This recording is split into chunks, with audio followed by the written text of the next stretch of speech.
বৃহস্পতিবার এই সহজ কাজগুলি করলে জীবনে কখনো অর্থের সমস্যা থাকবে না। নমস্কার বন্ধুগণ, আমার এই ইউটিউব চ্যানেলে আপনাদের সকলকে জানাই স্বাগতম। আজকের এই ভিডিওটিতে আমি বৃহস্পতিবারের কিছু উল্লেখযোগ্য বাস্তুশাস্ত্রের কথা বলবো, যা আপনাদের জেনে রাখা খুবই জরুরি। অনেক মানুষই এরকম আছেন যে অনেক টাকা পয়সা রোজগার করার পরেও টাকা পয়সা হাতে থাকে না এবং টাকা পয়সা পেয়েও সুখী নয় জীবনে। তাই তাদের জন্য এই বাস্তু টিপসটি খুবই উপকারী হবে। তাই হাতে যদি সময় থাকে তাহলে আপনাদের কাছে অনুরোধ যে ভিডিওটি অবশ্যই শেষ পর্যন্ত দেখবেন এবং কমেন্টের জয় শ্রীকৃষ্ণ, জয় শ্রী রাম, হর হর মহাদেব অবশ্যই লিখবেন। তাছাড়া ভিডিওটি নিজের বন্ধুবান্ধব তথা নিজের আত্মীয় স্বজনদের সঙ্গে অবশ্যই শেয়ার করবেন, যাতে ওনারাও উপকৃত হতে পারেন। লক্ষ্মীবার হিসেবে চিহ্নিত এই দিনটিতে সৌভাগ্য পেতে রয়েছে বিশেষ কিছু ব্যবস্থা, যেগুলি মেনে চললে জীবনের সব বাধা বা সমস্যা থেকে মুক্তি পাওয়া সম্ভব। জ্যোতিষশাস্ত্র অনুযায়ী বৃহস্পতিবার হল সবচেয়ে শুভ গ্রহ, যে গ্রহের প্রভাবে বৈবাহিক সম্পর্ক, জ্ঞান, সৌভাগ্য তুঙ্গে থাকে। বৃহস্পতিকে জ্যোতিষমতে গুরুবার বা গুরু গ্রহ বলা হয়। এই দিন অনেকেই উপবাস পালন করেন। লক্ষ্মীবার হিসেবে চিহ্নিত এই দিনটিতে সৌভাগ্য পেতে রয়েছে বিশেষ কিছু ব্যবস্থা, যেগুলি মেনে চললে জীবনের সব বাধা বা সমস্যা থেকে মুক্তি পাওয়া সম্ভব। তার মধ্যে সবচেয়ে অন্যতম হল আর্থিক অনটন। বৃহস্পতির শুভদৃষ্টি পেতে কয়েকটি কাজ অবশ্যই করা জরুরি। দেখে নিন প্রতি বৃহস্পতিবারে কোন কোন কাজগুলি করবেন। গুরুদোষ কাটাতে স্নানের জলে 1 চিমটে হলুদ মিশিয়ে বৃহস্পতিবার স্নান করুন। পাশাপাশি স্নান করার সময় ওম নমো ভগবতে বাসুদেবায় মন্ত্রটি উচ্চারণ করুন। কপালে কেশরের তিলক কেটে উপবাস পালন করুন। বৃহস্পতিবার বিশেষ করে সূর্যোদয়ের আগে ঘুম থেকে উঠে স্নান করুন। স্নানের সময় বিষ্ণু সহস্রনাম স্তোত্র পাঠ করুন। এদিন উপবাস রাখলে বৃহস্পতি তুঙ্গে থাকে। সম্ভব হলে একটি কলা গাছে জল নিবেদন করে প্রার্থনা করুন, বিবাহিত জীবনে কোনো রকম সমস্যা বা কলহ তৈরি না হয়। তার জন্য কলা গাছ পুজো করতে পারেন। বৃহস্পতির বিশেষ আশীর্বাদ পেতে এদিন বিশেষ আচার অনুষ্ঠানে হলুদ রঙের পোশাক পরতে পারেন। বৃহস্পতিদেবের মূর্তি স্থাপন করে তাতে চন্দন ও হলুদ ফুল দিয়ে পুজো করুন।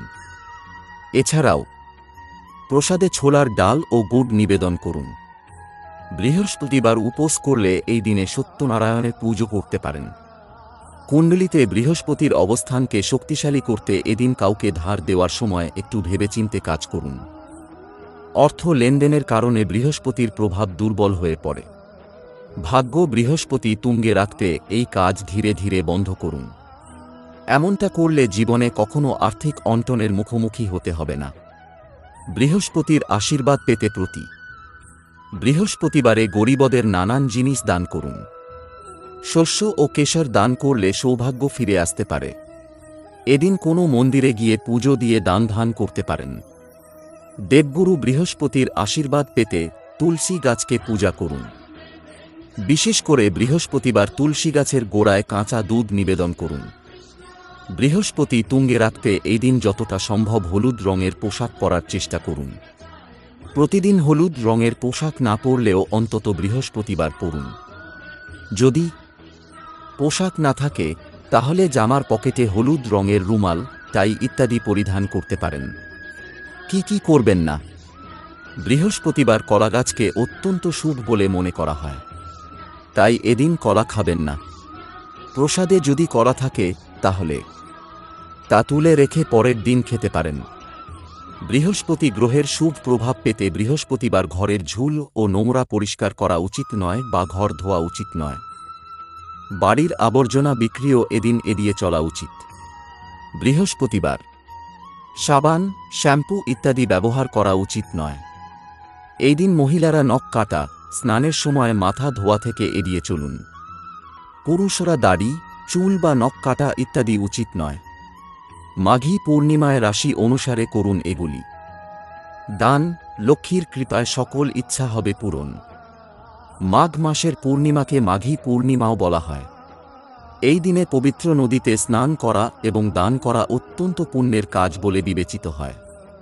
এবার মাঘ পূর্ণিমা 2-4 ফেব্রুয়ারি। এই দিনে রাশি অনুসারে কিছু জিনিস দান করলে দেবী লক্ষ্মীর আশীর্বাদ পাওয়া যায়। আসুন এ সম্পর্কে জেনে নিন। মেষ রাশির জাতক জাতিকাদের এই দিনে গঙ্গাজল ও লাল ফুল দিয়ে স্নান করতে হবে। স্নানের পর বিষ্ণু সহস্রনাম পাঠ করুন। এই রাশির ব্যক্তিদের মাঘ পূর্ণিমার দিনে লাল বস্ত্র, লাল চন্দন এবং লাল মসুর ডাল দান করা উচিত। এর ফলে আপনি সুস্থ শরীরে লাভ করবেন। বৃষ, মাঘী পূর্ণিমার দিন বৃষ রাশির জাতকদের জলে তিল মিশিয়ে স্নান করা উচিত। এই দিনে ক্ষীর দান করা আপনার জন্য খুব ভালো হবে। রাতে সাদা ফুল দিয়ে চাঁদের পুজো করা আপনার জন্য শুভ হবে। এতে আপনার সব খারাপ কাজ মিটে যাবে। মিথুন, এই রাশির জাতকদের মাঘ পূর্ণিমার দিন জলে আখের রস মিশিয়ে স্নান করা উচিত। মিথুন রাশির জাতকদের এই দিনে সবুজ মুখ এবং সবুজ বস্ত্র দান করা উচিত। দেবী লক্ষ্মীর কৃপায় আপনার সমস্ত অর্থ সমস্যার সমাধান হবে এবং আপনার সৌভাগ্য বৃদ্ধি পাবে। কর্কট, মাঘী পূর্ণিমায় কর্কট রাশির জাতকদের জলে পঞ্চগব্য মিশিয়ে স্নান করা উচিত। এই দিনে ভগবান সত্যনারায়ণের কথা পাঠ করুন এবং ব্রাহ্মণদের ময়দা এবং গুড় দান করুন। এর ফলে ব্যবসায় উন্নতির সম্ভাবনা রয়েছে। সিংহ রাশির জাতক জাতিকাদের মাঘ পূর্ণিমার দিন গঙ্গাজল ও জাফরান মিশিয়ে স্নান করা উচিত। এই দিনে জাফরানযুক্ত খাবার যেমন কেশর চাল বা কোনো মিষ্টি কোনো অভাবী ব্যক্তিকে দান করা উচিত। এতে বিবাহ সংক্রান্ত সমস্যা দূর হয়। কন্যা রাশির জাতক জাতিকাদের মাঘ পূর্ণিমায় এলাচ জল দিয়ে স্নান করা উচিত। রাতে দেবী লক্ষ্মীকে নারকেল নিবেদন করুন। এতে ঋণের সমস্যার সমাধান হয়। তুলা রাশির জাতক জাতিকাদের মাঘ পূর্ণিমার দিন জলে গোলাপের পাপড়ি দিয়ে স্নান করা উচিত। এটি বিবাহিত জীবনকে সুখী রাখে এবং স্বামী স্ত্রীর মধ্যে উত্তেজনা দূর করে। এই রাশির জাতকদের এই দিনে সাদা কালো কাপড়, ঘি বা তেল দান করা উচিত। বৃশ্চিক রাশির জাতকদের মাঘ পূর্ণিমায় জলে লাল চন্দন মিশিয়ে স্নান করা উচিত। এই দিনে প্রবাল, লাল বস্ত্র, দই এবং তিল দান করা আপনার জন্য শুভ হবে। এটি সুখ এবং সমৃদ্ধি নিয়ে আসে। ধনু, মাঘ পূর্ণিমার দিন ধনু রাশির জাতক জাতিকাদের হলুদ সরিষা মিশ্রিত জলে স্নান করা উচিত। স্নান ও পুজোর পর 1.25 কেজি ডাল এবং 7টি হলুদ ফুল দান করুন। এতে শীঘ্র বিবাহের সম্ভাবনা তৈরি হয়। 3 মকর রাশির জাতকদের মাঘ পূর্ণিমায় জলে কালো তিল মিশিয়ে স্নান করা উচিত। এদিন পুজোর পর গরিবদের মধ্যে পুরি বিতরণ করা উচিত। এতে মানসিক, শারীরিক ও আর্থিক সমস্যা দূর হয়। কুম্ভ, মাঘ পূর্ণিমায় কুম্ভ রাশির জাতকদের জলে কালো তিল মিশিয়ে স্নান করা উচিত। এরপর তিল দিয়ে ভগবান বিষ্ণুর পুজো করুন। এই দিনে কালো কাপড়ে বেঁধে কালো তিল দান করা আপনার জন্য শুভ হবে। মীন, মাঘ পূর্ণিমায় মীন রাশির জাতকদের জলে হলুদ মিশিয়ে স্নান করা উচিত। মীন রাশির জাতক জাতিকাদের এই দিনে হলুদ জিনিস, বই, মধু বা লাল কাপড় দান করা উচিত। এটি দেবী লক্ষ্মীর আশীর্বাদ নিয়ে আসে।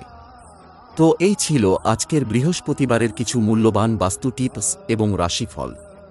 যদি ভিডিওটি আপনাদের ভালো লেগে থাকে তাহলে অবশ্যই একটি লাইক করবেন এবং এই ধরনের নিত্যনতুন ভিডিও প্রায়ই দেখার জন্য সাথে থাকবেন। ধন্যবাদ।